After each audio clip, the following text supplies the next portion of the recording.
코로나19 집단 발병 사태가 지속하면서 수도권에 이어서 대전에서도 집단 감염이 발생했습니다. 수도권의 집단 감염 확산이 다른 지역으로 번지는 게 아니냐는 우려의 목소리가 나오고 있는데요. 이런 가운데 고령자의 감염 비율도 높아져서 방역 당국의 고민이 깊어지고 있습니다.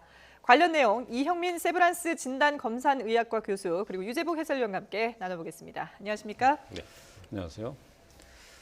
자, 나흘 만에 그러니까 어제 그제 이제 확진자가 40명대 43명이 됐어요. 근데 수도권을 벗어나서 대전에서도 집단 감염 사례가 나타나고 있죠. 그렇습니다. 지금 서울 수도권에 이태원을 시작으로 해서 2달가량 집단 감염이 일어나고 있는데 그 기간 동안에 많은 사람들이 걱정했던 것은 이것이 이제 지역으로 퍼지는 것이 아니냐 이걸 걱정을 했는데 이제 그 걱정이 현실화되는 모습입니다. 네. 대전에서 지금까지 가장 많이 확진자가 나온 것은 방문 판매 시설입니다. 그리고 이제 교회 관련해서 그러니까 서울 수도권의 발생 양상을 그대로 이제 가져간 그런 네. 모습이고요. 네. 그 좋지 않은 그 징조가 여러 가지 발견이 되고 있는데요. 수도권하고 발생 양상이 거의 비슷합니다. 그러니까 조용한 전파가 이루어진 가운데 어디 한 곳에서 확진자가 나오면 아주 빠른 시간 내에 확 번지는 2차, 3차, 4차 감염이 확 일어나는 그러니까 네. 이미 그 지역도 상당히 많은 사람들이 바이러스에 감염돼 있다라고 볼 수 있는 그런 징후들이 나오는 것이고요. 네.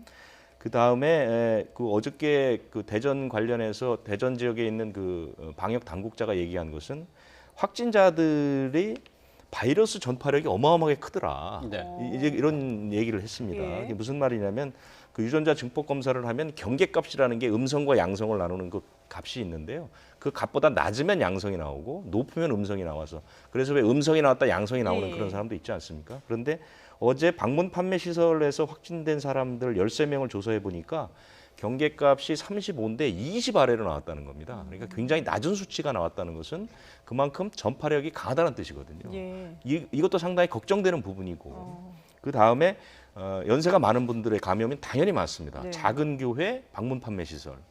이 세 가지의 특성이 수도권의 집단 감염과 거의 비슷한 모습으로 가고 있다. 그렇게 되면 앞으로 대전 지역이나 또 이제 충남 지역으로 계속 번지고 있기 때문에 대전 충남 지역에서 이런 양상들이 계속된다면 네. 서울, 수도권, 대전 이렇게 이제 전국화되는 양상으로 번지지 않을까 이런 걱정들이 상당히 많습니다. 그러면 이 대전 방문 판매 업체에서 발생한 확진자들 같은 경우에는 감염 경로는 다 확인이 됐습니까? 감염 경로가 지금 나오지 않고 있습니다. 어. 그러니까 가장 또 하나 관심을 가졌던 거는 이제 서울에서 감염된 사람들이 가서 감염을 시켰느냐 예. 이 네. 부분인데요. 그렇죠. 이 방문 판매 쪽은 아직 그런 고리는 나오지 않았습니다. 그런데 일부 서울에서 감염된 사람이 지금 충청도나 대전 지역에 감염을 일으킨 사례는 있습니다. 네. 그러니까 리치웨이 관련 확진자의 사위가 충남 아산에 있는 사람인데 이 사람이 확진이 돼서 다른 사람에게 퍼뜨리는 모습 이런 모습이고 교회 목사 부부도 이제 5명까지 확진자가 나왔는데 그 목사도 서울 마포구의 확진자하고 접촉한 뒤에 이제 확진이 됐거든요. 네. 그러니까 서울에서 충청도라는 건 사실은 한두 시간 거리에 있고 얼마든지 왔다 갔다 할 수 있기 때문에 그렇죠. 더구나 이제 방문 판매 업체에 일을 하게 되면 아무래도 이제 돌아다니는 바깥을 돌아다니고 사람을 만나는 일이 많기 때문에 수도권에서 감염된 그 환자들이 이제 감염을 확산시키는 것이 사실은 이제 어느 정도 가시권 안에 들어오지 않았나 이런 분석이 나옵니다. 관련성이 이제 곧 밝혀질 것 같기는 한데요.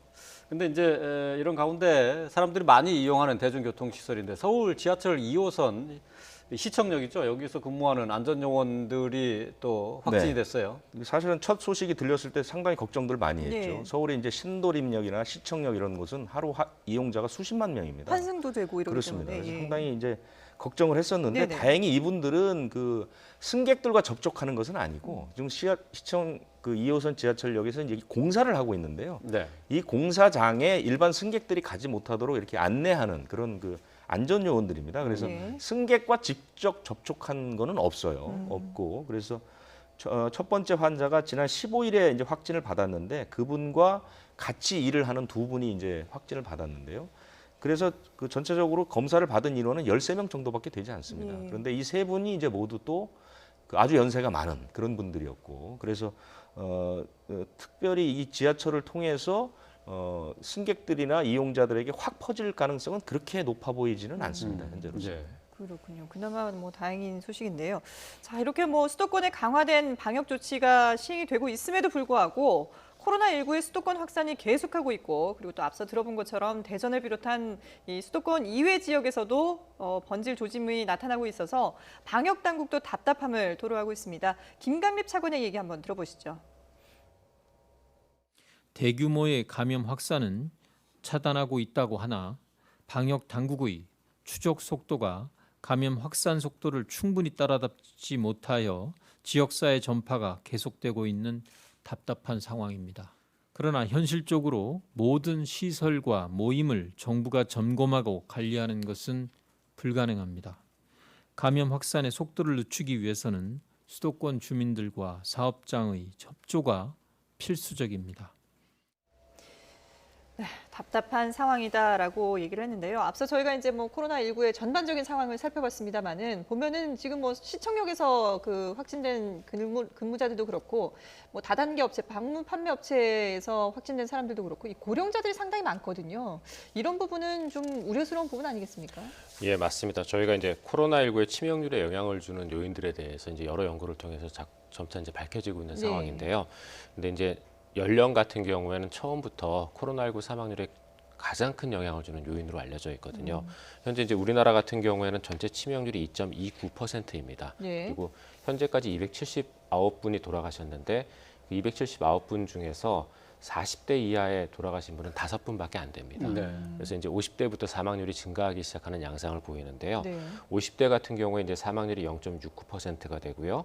그 다음부터 이제 그 10살씩 올라갈 때마다 거의 사망률이 3배에서 4배 정도 증가합니다. 지금 그래서 화면에 나오고 있는데 60대가 2.56%고 70대가 10% 그리고 80대는 25.89%나 되네요. 예, 맞습니다. 예. 그래서 이렇게 고령자가 감염될수록 이제 많은 분들이 그러니까 돌아가실 가능성이 높아지기 때문에 네. 지금 현재 그 고령자들의 어떤 감염 여부는 굉장히 좀 중요한 사안이라고 볼 수 있습니다. 네. 고령자 가운데 이제 사망자가 많이 나오고 이제 치명률이 높아서 이제 그런 건데요. 근데 80대 노인이 무증상으로 감염된 상태에서 사망을 하셨는데 폐 사진을 찍어 보니까 하얗게 나왔다면서요? 예, 맞습니다.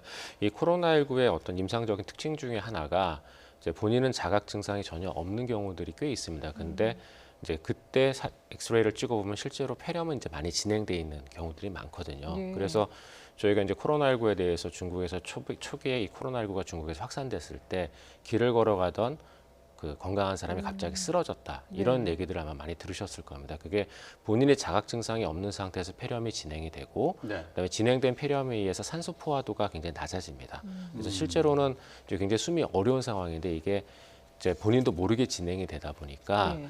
이게 이제 결국은 그 환자의 어떤 전반적인 호흡기나 이런 쪽에 영향을 주게 되고 그런 것들에 의해서 갑자기 막 쓰러지고 급작스럽게 진행이 되는 상황들이 나오는 거거든요. 그래서 네, 네.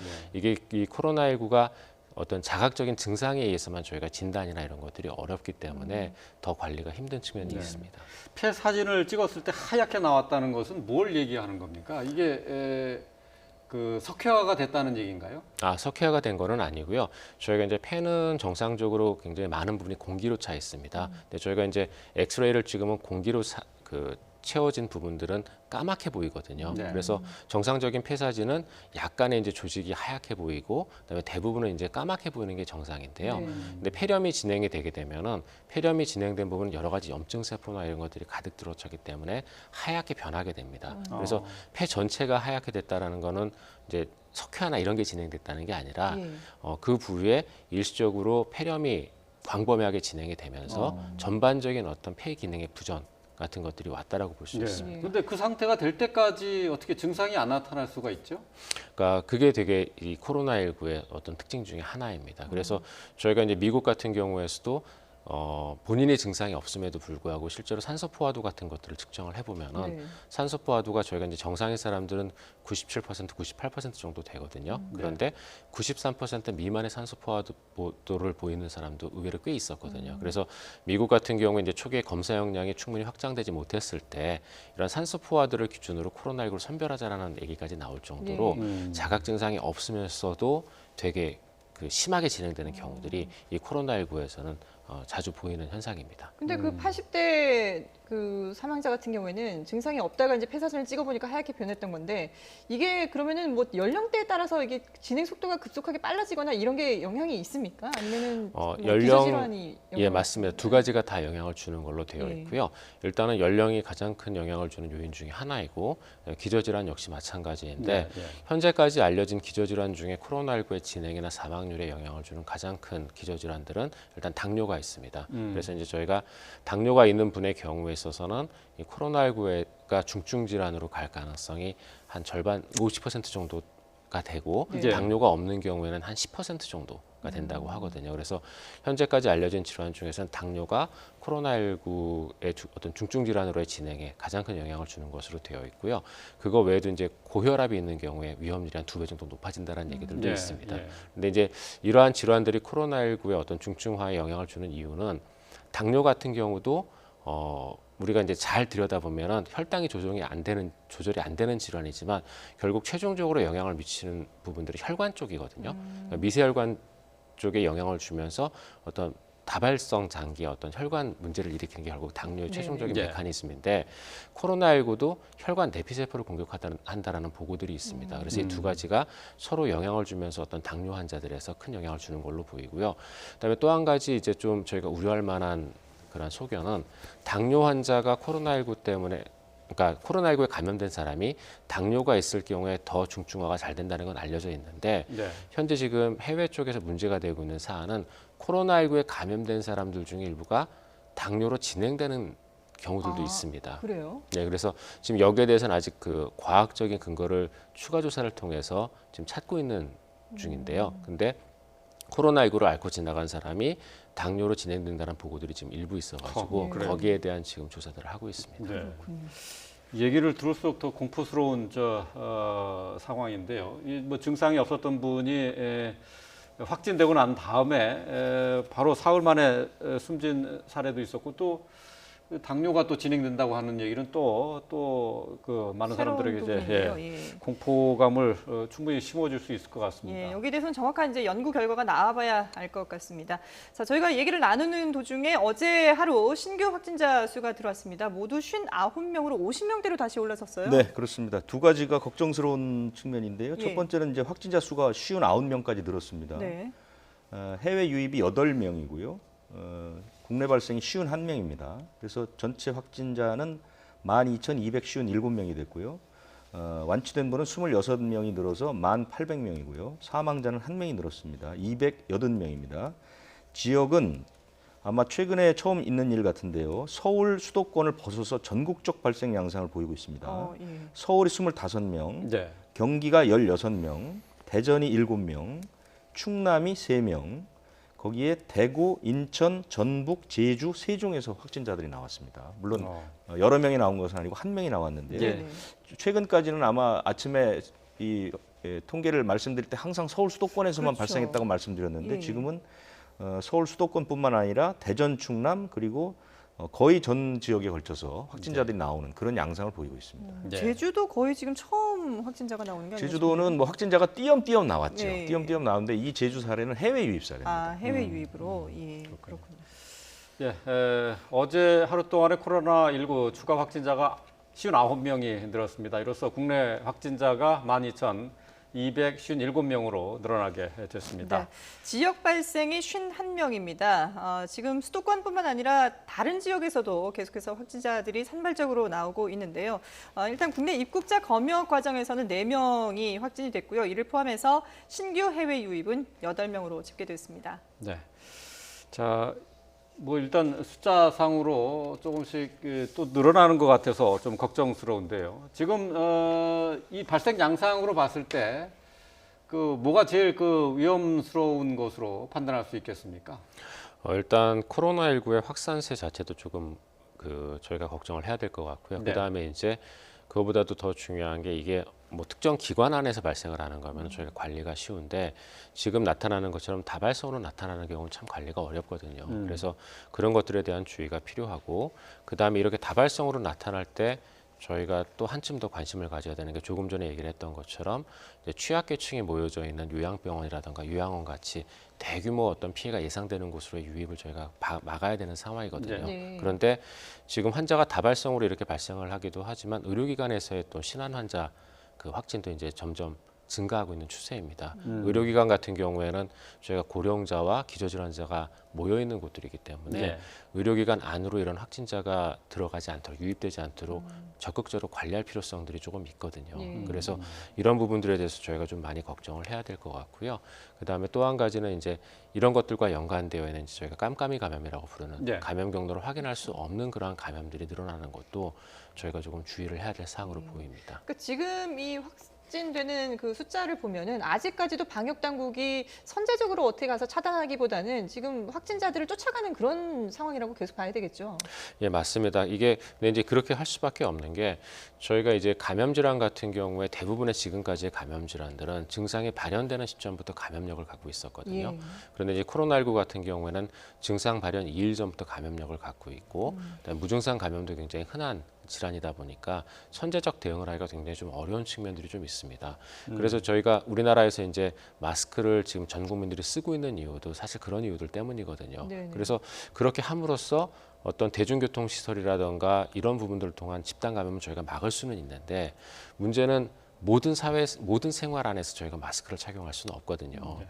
예를 들어 지금 외국에서 최근에 나온 논문 중에 하나가 집에서도 마스크를 쓰면은 코로나19 감염률이 더 떨어진다라는 보고도 있습니다. 저희가 뭐 예측할 수 예. 있는 더 떨어진다고요? 바지만, 예. 예, 예측할 수 있는 부분이지만 사실 현실적으로 불가능하기 때문에 그렇게 못하는 거거든요. 사실 집에서도 마스크를 쓰면 가족 간 감염은 막을 수는 맞습니다. 있을 수 있겠네요. 예, 왜냐하면 저희가 지금까지의 보고 중에서 가족 간 감염의 확률을 대략 한 20% 정도로 봤는데요. 그 북유럽 쪽에 최근에 그 혈청학적인 그 연구에 따르면은 실제로 증상은 없었지만 가족 간 내 감염이 일어난 경우가 북유럽 같은 경우에 거의 70% 정도였다고 얘기를 하거든요. 예. 그래서 집안에서도 마스크를 쓰면 저희가 분명히 코로나19의 감염을 더 낮출 수는 있는데 사실 집안에서까지 마스크를 쓰는 건 불가능한 그렇죠. 일이거든요. 예.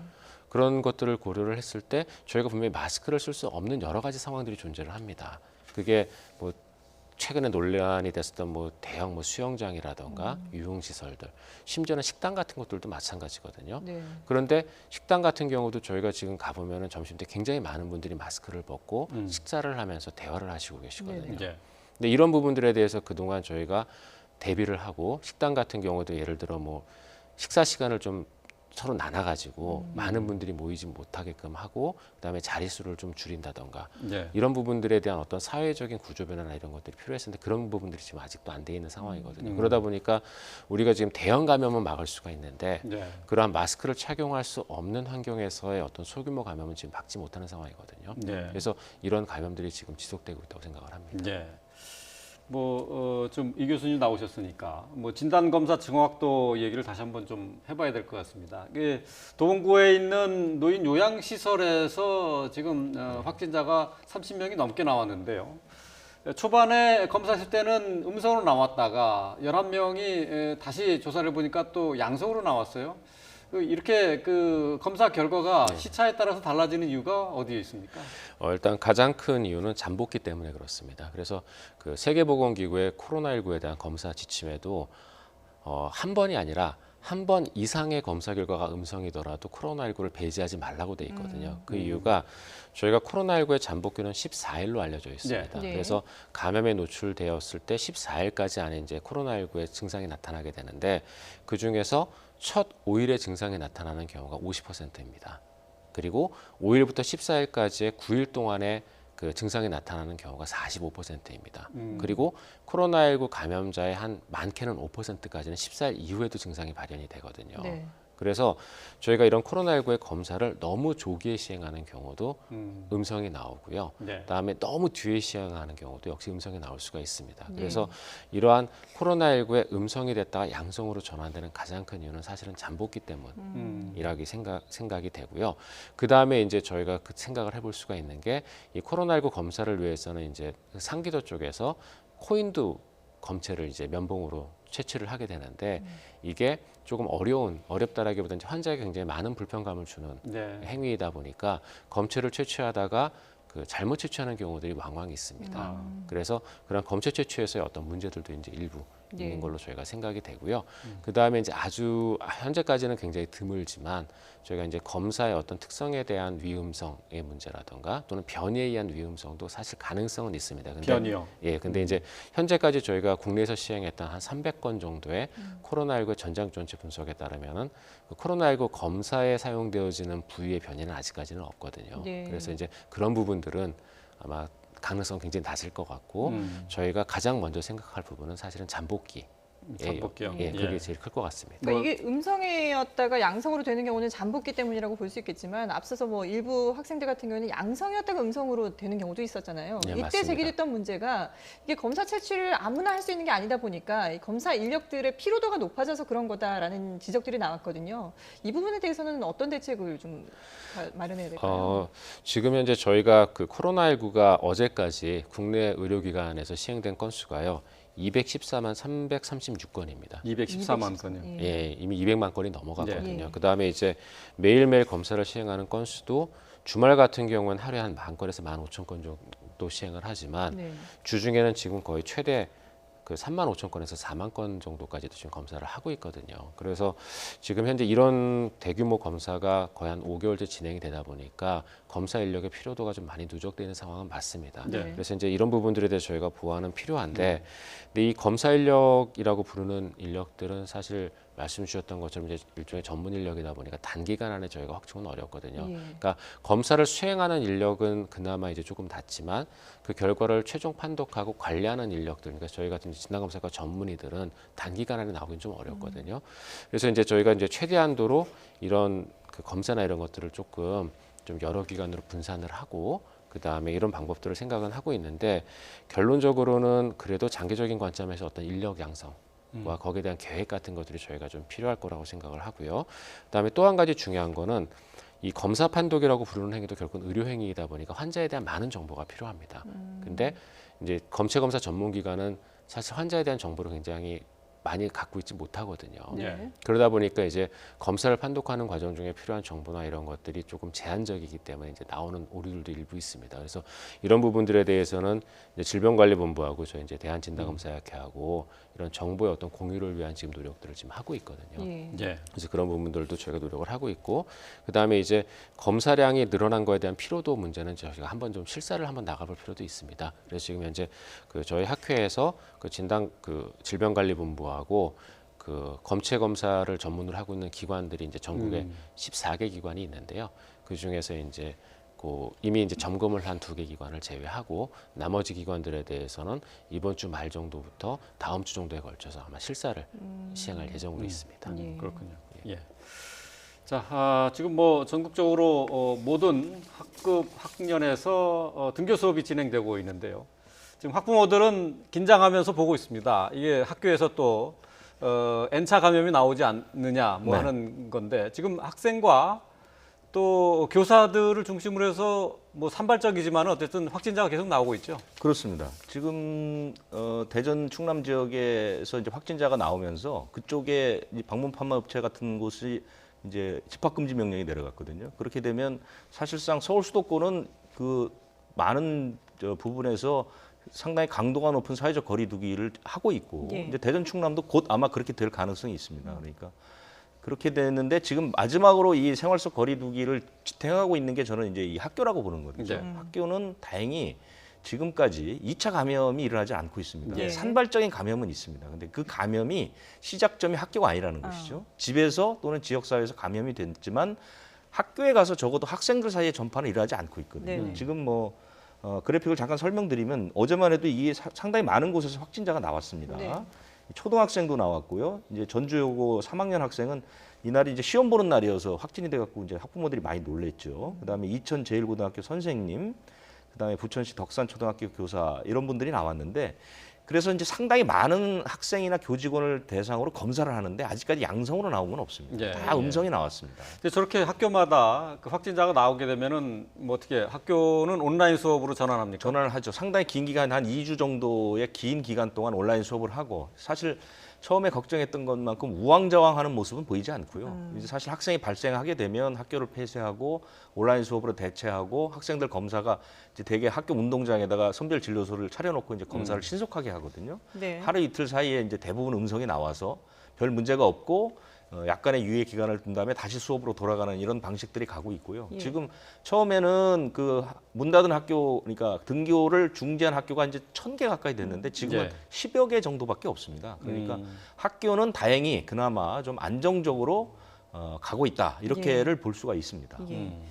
자, 지금 뭐 방역 당국에서는 이 코로나19가 계절에 상관없이 계속해서 유행을 할 것이다라고 걱정을 하고 있는데요. 정은경 본부장의 얘기 한번 들어보겠습니다. 코로나19는 여름을 맞아서 전혀 약화되고 있지 않습니다. 오히려 세계 각국에서는 봉쇄가 낮아진 틈을 타서 재유행하고 있고 또 겨울에 접어든 남미 지역에서도 감염이 확산되고 있습니다.